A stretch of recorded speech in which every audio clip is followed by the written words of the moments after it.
What's good, everybody, man? Today, I'm about to go over the new fights and give my early predictions for all of them, okay? Now, I want to say fights, okay, because we got one fight announcement, but I think there's another one kind of hinting in that direction due to a tweet that I've seen. But yeah, man, let's get right into it. So the first thing I see here, we see Brendan Allen will fight Anthony Hernandez, whatever, blah, blah, blah. And that's a cool fight. I like it a lot. I think it's a good stylistic fight. It is a rematch from the LFA. But I go down here, and I see Kyle and Imavov would have been better in my opinion. But I see this right here. Imavov is a big fight. Now, this makes me excited because this is a matchup I've really wanted to see, and I think Nassourdine Imavov is going to be taking on Israel Adesanya at UFC 312. This makes perfect sense, and with that tweet, it's absolutely, in my eyes, kind of confirmed, okay? I'm sure Adesanya wants to come back on 312. It's in Australia, and this is going to be the fight. There's no way it's not, right? I don't know if it's got to be a co-main at minimum. And I think we'll see, I guess, Dricus Sean as the main. I don't really know. It's hard to tell right now, but I want to see this fight as 5 rounds. And I'll tell you why. It's because I don't think Imavov can hang for 5. We've seen Adesanya go 5 rounds. He's got so much 5-round experience. But I do think early on into this fight, the faster guy is going to be Nassourdine Imavov. I think he's a little bit more elusive now. Adesanya's aged a little bit. And I'm not saying, I really did think he looked really, really good against Duplessis, but if I'm being honest here, man, when it comes to a pure striking fight, I think it's hard to hang with Imavov. It really is, and I think Adesanya can do it, but I don't know if he can win early rounds, and I know he can win late rounds, but when you really look at Imavov, man, he's decorated. He is extremely fast, very, very fast, and so is Adesanya, and I would give Adesanya the technical, striking here, but I think Imavov is a little bit more elusive at this point in his career. It sucks because I think both of these guys lose to Hamza, or I think they both lose to Hamza or DDP very easily. But when it comes to this fight stylistically, man, it's a beautiful fight that I definitely think is going to happen. I'm very, very excited to see if this fight gets announced. But looking at that tweet, man, I don't know if I can deny it. I definitely think that we're definitely going to be seeing that fight. I don't know what the main event is going to be. Because Volk says he wants to fight on that card as well, so it's kind of got my mind thinking, I don't really know. But we'll see what happens, man, because I don't think, they're going to put Israel Adesanya as a featured fight. That'd be legit crazy to me. So we'll see what happens, but that fight, is absolutely definitely one I want to see. So the next fight up is going to be Brendan Allen versus Anthony Hernandez. This is a rematch from their LFA days. As you can see here, they did fight a long time ago in LFA. I think Anthony Hernandez won a decision. But when you look at this fight, man, another one this is going to be 5 rounds. So this is going to favor Anthony Hernandez. You saw him last time out versus Michel Pereira absolutely decimate him. And he was at a pick'em, spot against Michel Pereira almost. And I laid the line on Anthony Hernandez, and I loved his game. And he absolutely destroyed Michel Pereira. But look, this fight is not easy at all for Anthony. Not at all, okay?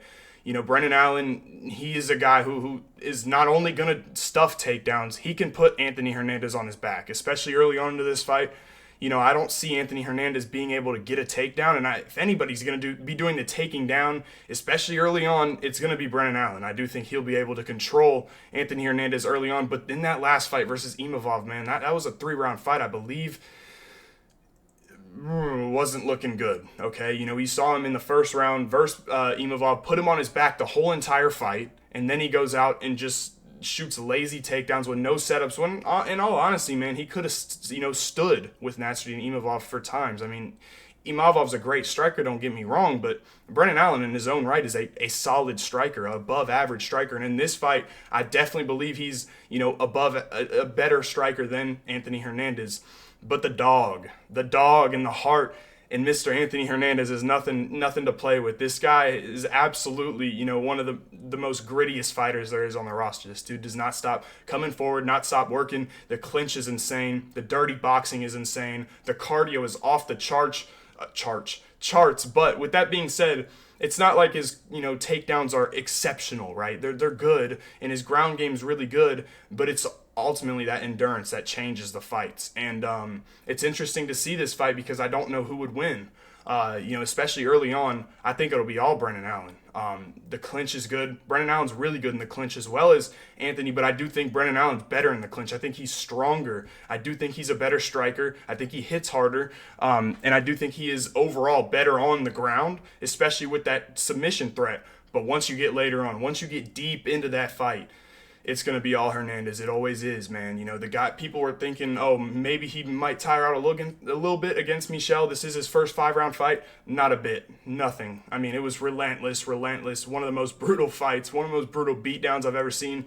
And I was a painful better that night as well. Even though I hit big on Hernandez, I was painful because I did have 3rd and 4th round TKO, and he ended up getting in the 5th. But I was very painful about that. But this dude, he's a monster, man. In my eyes, I think this is a close fight, bro. But I personally, early on, I'm leaning Brendan Allen due to the skill set. I do think he's much, much better. And it's not like, you know, if Anthony Hernandez gets a takedown, you know, we're going to see Brendan Allen, you know, immediately look for submissions, okay? And I do think Allen can control him as well early on. And you got to be wary of the submission game of Brendan Allen because it's no joke. You know, obviously you saw Hernandez go through Muniz, who is a really, really good submission guy, but Allen's much more balanced, okay? And, yeah, man, that's an interesting fight.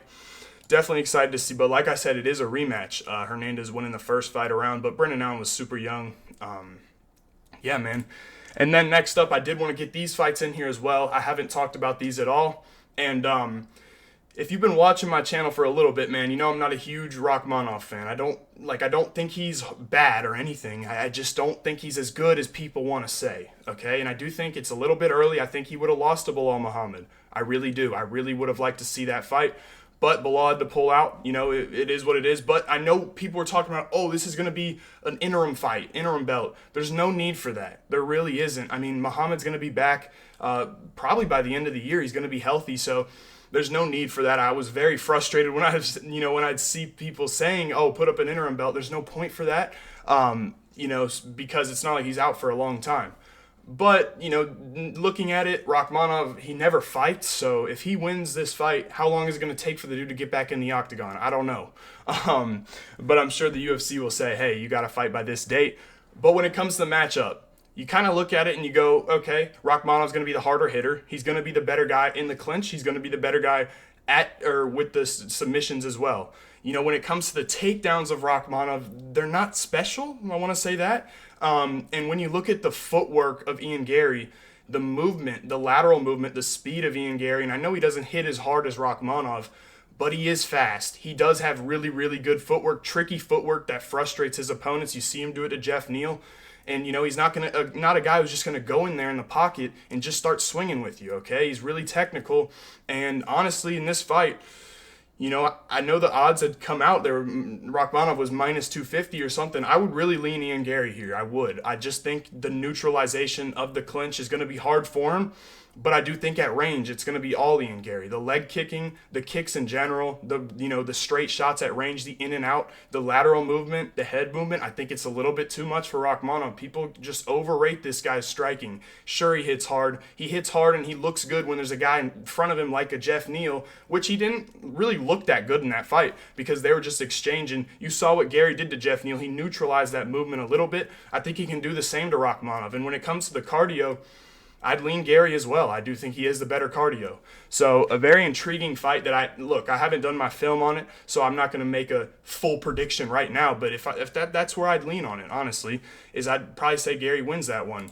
And then finally, man, Colby Covington taking on Joaquin Buckley, and probably the weirdest fight. If you would have told me this fight was happening like a year ago or two, probably a year and a half ago, I would have called you like a psychopath because Joaquin Buckley was just moving down to welterweight, and Colby Covington had never fought. You know, he never fights any contenders, and I would have told you you're crazy. But we're seeing it now, and you know, honestly, guys, if we would have saw the vintage Colby versus Leon Edwards, he would have absolutely drowned him, okay? And I did take the shot on Colby that night, and he just didn't come in like I thought he was going to come in. He came in like a little baby. I wanted to say a different word, but he did come in like that.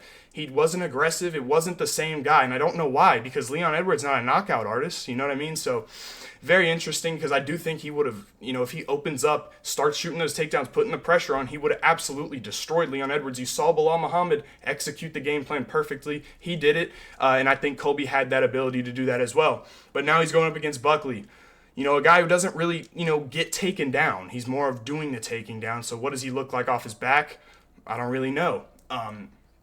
But when it comes to the volume, I'd have to give it to Colby. The power is definitely going to be on Buckley's side. And I've already talked about I'm not huge on Joaquin Buckley. I don't think he's that good. This is a winnable matchup for him. Another guy in Colby Covington where not in his prime. In his last fight out looked absolutely horrible. But we'll see what happens here. In my eyes, like I said, I don't really know who'd win this fight. I'd have to lean toward the youth and say Joaquin Buckley, but I have to do my film, of course.